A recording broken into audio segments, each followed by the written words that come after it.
Hello मेरे प्यारे दोस्तों, आपका हार्दिक स्वागत है हमारी यूट्यूब चैनल पर। आज हम बात करने जा रहे हैं 14 दिसंबर 2024 की सीरीज के बारे में।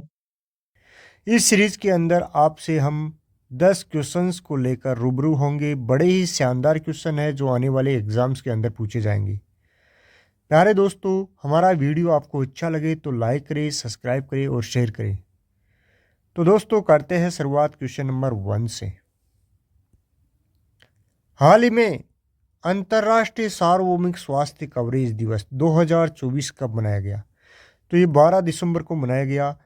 यानी सार्वभौमिक स्वास्थ्य उसको कवरेज देने के लिए जो दिवस मनाया जाता है, यानी लोगों को सार्वभौमिक स्वास्थ्य के लिए कवरेज देने के लिए जो दिवस मनाया जाता है वो 2024 का दिवस 12 दिसंबर को मनाया गया।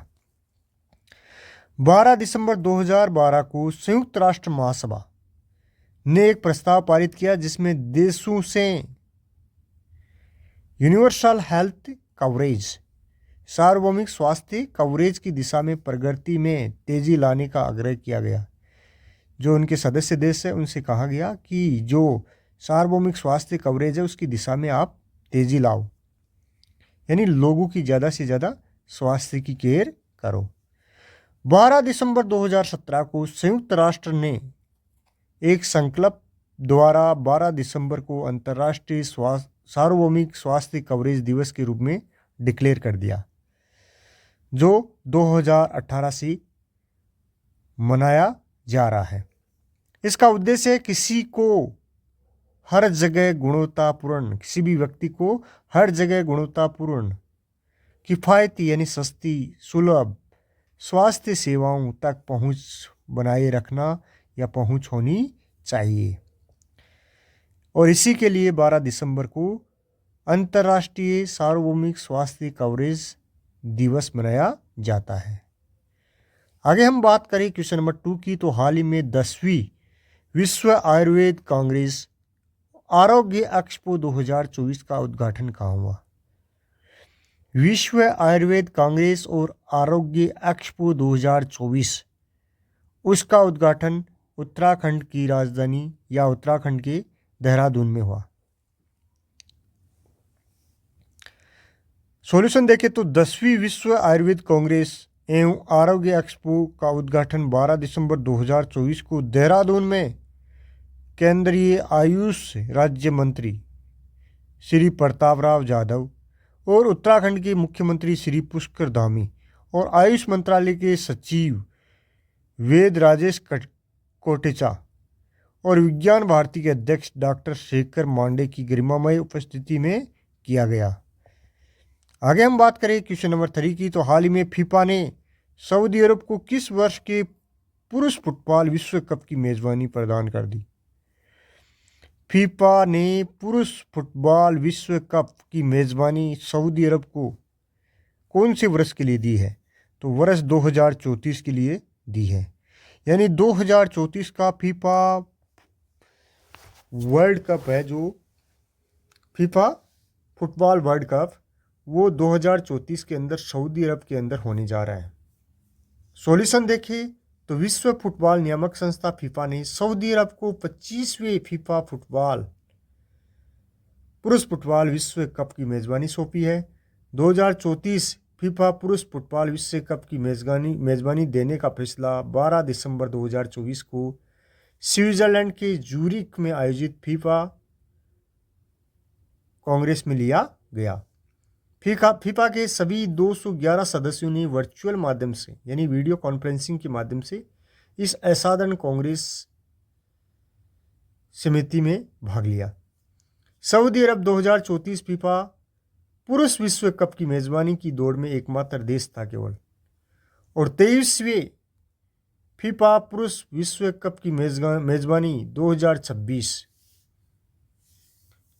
मैक्सिको, कनाडा और संयुक्त राज्य अमेरिका द्वारा की जाएगी। 22वां जो फीफा पुरुष विश्व कप है, 22वां,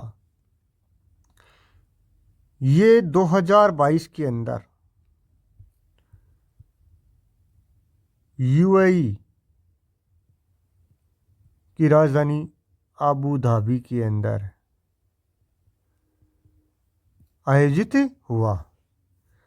आगे हम बात करें क्वेश्चन नंबर 4, हाल ही में 22वें दिव्य कला मेले का आयोजन कहाँ किया गया या कहाँ किया जा रहा है? तो 22वें दिव्य कला मेले का आयोजन दिल्ली में किया जा रहा है। 12 से 22 दिसंबर 2024 तक दिल्ली के इंडिया गेट पर केंद्रीय मंत्री वीरेंद्र कुमार सिंह ने इसका उद्घाटन किया 22 दिसंबर को दिव्य कला मेले का। और इस मेले के अंदर दिव्यांग शिल्पकार यानी जो विकलांग है, दिव्यांग उद्यमियों की प्रतिभा और उद्यमिता को बढ़ावा देना इसका मेन उद्देश्य है।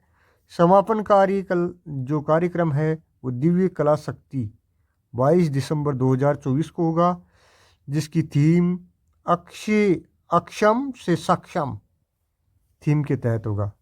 अक्षम से सक्षम थीम के तहत होगा। ये जो थीम है बड़ी इम्पोर्टेंट थीम है, IAS, RS और अदर एग्जाम्स के अंदर पूछी जा सकती है।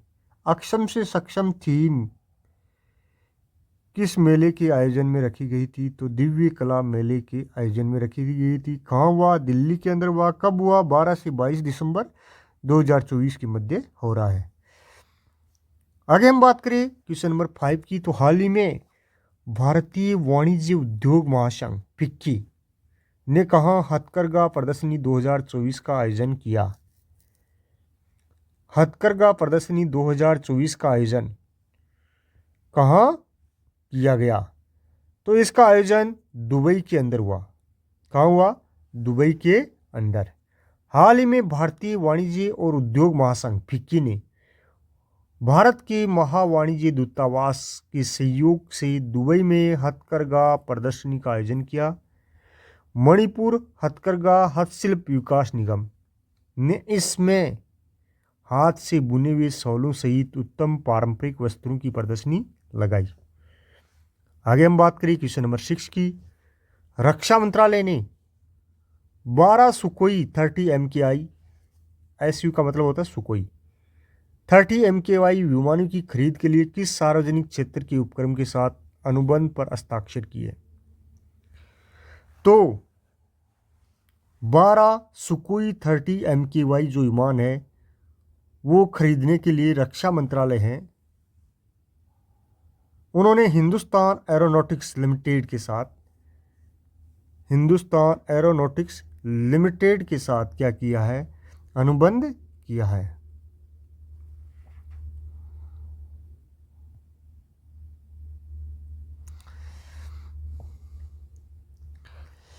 केंद्र सरकार की आत्मनिर्भर पहल को बढ़ावा देते हुए संबंधित उपकरणों के साथ 12 सुकोई 30 MKI या MKI विमानों की खरीद के लिए रक्षा मंत्रालय और हिंदुस्तान एरोनॉटिक्स लिमिटेड यानी हैल के बीच 12 दिसंबर को एक अनुबंध पर या एक एग्रीमेंट पर हस्ताक्षर किए गए।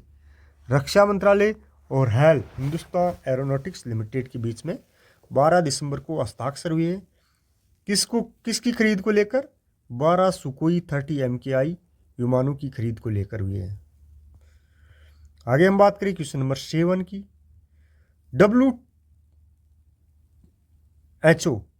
WHO की रिपोर्ट के अनुसार भारत ने किस रोग के मामलों में 69% कमी की है? तो मलेरिया है, उसके मामलों में भारत के अंदर 69% कमी देखी गई है। विश्व मलेरिया रिपोर्ट में बताया गया कि भारत में 2017 से 2023 तक मलेरिया के मामलों में 69% तक कमी आई है। और विश्व स्वास्थ्य संगठन जिन्होंने इसको लेकर भारत की काफ़ी तारीफ की है। क्वेश्चन नंबर 8 की हम बात करें तो हाल ही में भारत कब तक अपना खुद का अंतरिक्ष स्टेशन स्थापित करेगा? तो 2035 तक भारत अपना खुद का अंतरिक्ष स्टेशन स्थापित करेगा। केंद्रीय विज्ञान और प्रौद्योगिकी राज्य मंत्री डॉक्टर जितेंद्र सिंह ने बड़ा ऐलान किया है। भारत 2035 तक अपना अंतरिक्ष स्टेशन स्थापित करेगा और 2040 तक चांद पर एक अंतरिक्ष यात्री भेजेगा। 2040 तक चांद पर एक अंतरिक्ष यात्री भेजेगा। एक अलग मिशन है जिसका नाम है गगनयान मिशन, जिसके तहत 2024 की या तो अंत में या 2026 की शुरुआत में पहला भारतीय अंतरिक्ष यात्री अंतरिक्ष में भेजा जाएगा। गहरे समुद्र मिशन या गहरे समुद्रयान मिशन के तहत भारत 6000 मीटर गहरी समुद्री सतह तक मानव भेजने की योजना भी बना रहा है। ये पूरे के पूरे जो पॉइंट है बड़े ही महत्वपूर्ण है और ये आईटी साइंस एंड टेक्नोलॉजी या इंफॉर्मेशन एंड टेक्नोलॉजी या एंड साइंस इसके अंदर ये पूछे जाएंगे। जो आईएएस की एग्ज़ाम, आरएस की एग्ज़ाम, सीडीएस, एनडीएस और जो अदर एग्ज़ाम है एसएससी की एग्ज़ाम्स होती है उनके अंदर ये पूछे जा सकते हैं।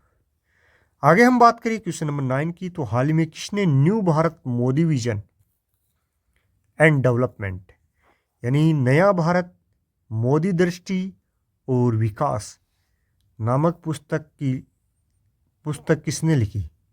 तो ये रवि पाराशर द्वारा लिखी गई और इसका विमोचन है जो केंद्रीय मंत्री गजेंद्र सिंह जी शेखावत के द्वारा किया गया। रवि पाराशर द्वारा लिखित पुस्तक नया भारत मोदी दृष्टि विकास 2019 से 2024 का जो कार्यकाल है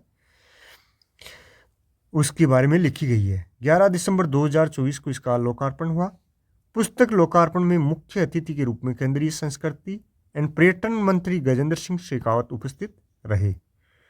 आगे हम बात करें क्वेश्चन नंबर 10 की, तो हाल ही में फ्रांकोइस बायरू को किस देश का नया प्रधानमंत्री बनाया गया है या नियुक्त किया गया है?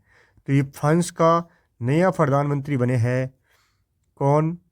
फ्रांकोइस बायरू, जो 2024 के अंदर तीसरे राष्ट्र प्रधानमंत्री है। 2024 के अंदर तीसरे प्रधानमंत्री या पीएम है। फ्रांस के राष्ट्रपति एमैनुअल मैक्रों ने फ्रांसवा बेरू को 2024 की तीसरी प्रधानमंत्री के रूप में नियुक्त किया है। बेरू 73 वर्षीय डेमोक्रेटिक मूवमेंट पार्टी के संस्थापक भी है। इस प्रकार दोस्तों हमने बात की 10 क्वेश्चंस की। बड़े ही शानदार जानदार क्वेश्चन थे जो आने वाली एग्जाम्स के अंदर 100% आएंगे। दोस्तों अगर हमारा वीडियो आपको अच्छा लगा है तो please like, share and subscribe. जय हिंद मेरे प्रिय दोस्तों, फिर मिलेंगे एक नए वीडियो के साथ।